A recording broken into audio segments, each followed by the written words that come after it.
Di Yogyakarta, berdiri sebuah monumen yang lahir dari semangat perubahan.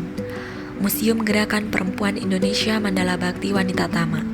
Bukan sekedar bangunan, ia adalah ruang tempat para pelopor perempuan merumuskan gagasan emansipasi, pendidikan, dan hak-hak perempuan. Ya, jadi awalnya itu malah monumen ini itu digunakan untuk segala kegiatan pendidikan, terus sosial seperti itu. Kebetulan museum ini itu diresmikan pada tanggal 21 Januari 1969. Sebenarnya museumnya udah lama banget. Cuman posisi museum ini sendiri itu tuh sebenarnya belum ada di museum di Balai Srikandi. Itu awalnya itu malah di bagian hotel gitu. Kalau dulu di bagian Sembodro itu, terus akhirnya di 1970 dipindahkan di Balai Srikandi. Dan memang tokoh-tokoh perempuan ini sudah melek untuk sejarah perempuan, pergerakannya itu ya harus dilestarikan dengan adanya museum-museum ini gitu. Jadi makanya koleksi-koleksi di sini itu ya tentang Kongres Wanita Indonesia. Disinilah denyut awal gerakan perempuan Indonesia dijaga dan diteruskan. Pertemuan-pertemuan seperti apa sih yang pernah terjadi di bangunan ini pada masa awal gerakan perempuan itu?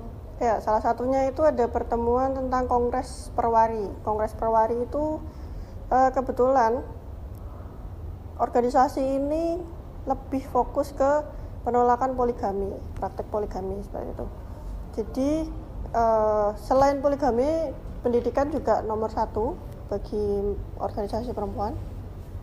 Makanya Kowani juga sering bolak-balik ke Jogja, Jakarta gitu, ya untuk kongres, untuk pembelajaran dan lain sebagainya lah di sini. Pokoknya segala inti untuk acara organisasi perempuan, Kowani itu sendiri itu seringnya diadakan di sini.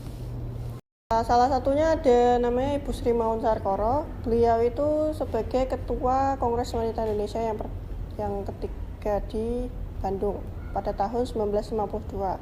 Pada kongres itu, beliau menyarankan untuk membuat monumen khusus untuk perempuan yang dibangun tidak seperti bangunan pada umumnya. Biasanya kan kayak patung, ya kan, tugu seperti itu. Kalau yang di sini itu modelnya bangunan-bangunan serbaguna yang ditujukan untuk segala kegiatannya kaum perempuan seperti itu. Menjadi pusat pembelajaran bagi generasi muda bahwa sejarah bangsa ini juga dibangun oleh keberanian perempuan. Simbolis dari Mandala Bakti Wanita Tama ini, mandala itu tempat pertemuan, bakti itu sebagai ibu bangsa, dan wanita tama itu istilahnya wanita yang utama gitu. Jadi simbolik untuk pergerakan kaum perempuan. Kenapa bangunan monumen ini tidak diletakkan di pusat sana, maksudnya kayak yang di dalam Jayadipuran sebagai in situ-nya? Karena memang saran dari HB9 itu didirikan di sebelah sini seperti itu. Jadi makanya sebenarnya di sini kan tempatnya strategis ya, bisa diakses oleh siapapun, dimanapun dan kapanpun juga bisa gitu. Jadi sebenarnya di sini masih digunakan oleh kumpulan dari BKOW. BKOW itu badan organisasi perempuan gitu yang daerah ya gitu. Jadi menyatukan organisasi-organisasi perempuan yang ada di Jogja, di luar sana gitu.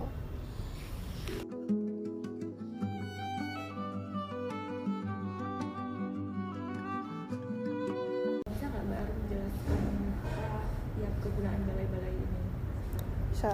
Jadi kalau Balai Srikandi khusus untuk museum, jadi segala informasi tentang gedung-gedung di sini, sejarahnya dan lain sebagainya bisa berkunjung di Balai Srikandi atau Museum Srikandi. Lalu di sini ada Balai Serbaguna, namanya ada Balai Sinta yang paling gede, Balai Utari sama Balai Kunti. Itu biasanya digunakan untuk pernikahan, FGD, forum group discussion. Terus ada fashion show, event fashion show itu juga ada di situ. Dulu ada pameran ya, tentang pameran museum, pameran buku, lebih ke buku sebenarnya, seperti itu.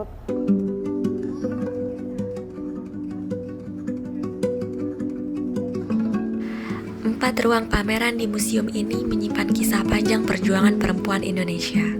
Atas arahan Sri Sultan Hamengkubuwono IX, monumen ini dibangun di lokasi yang mudah diakses, agar gagasan dan semangat perjuangan perempuan tetap hidup, terbuka, dan dekat dengan masyarakat.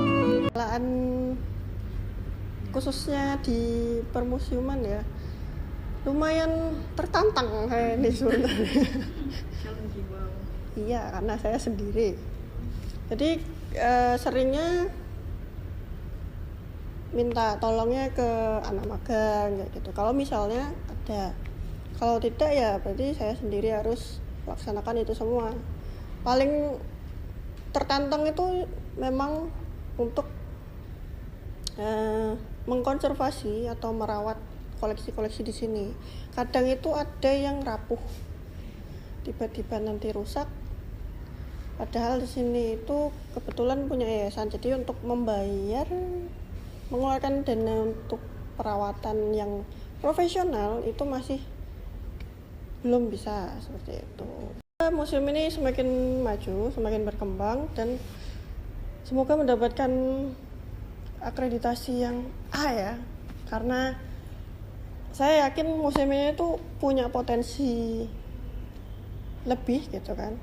Dan kebetulan kami juga tiap tahun akan memperbaiki untuk fasilitasnya, terus narasi, ya revitalisasi museumnya itu sendiri. Jadi kayak menambah koleksinya juga. Karena di sini itu masuknya kan living museum, living monument.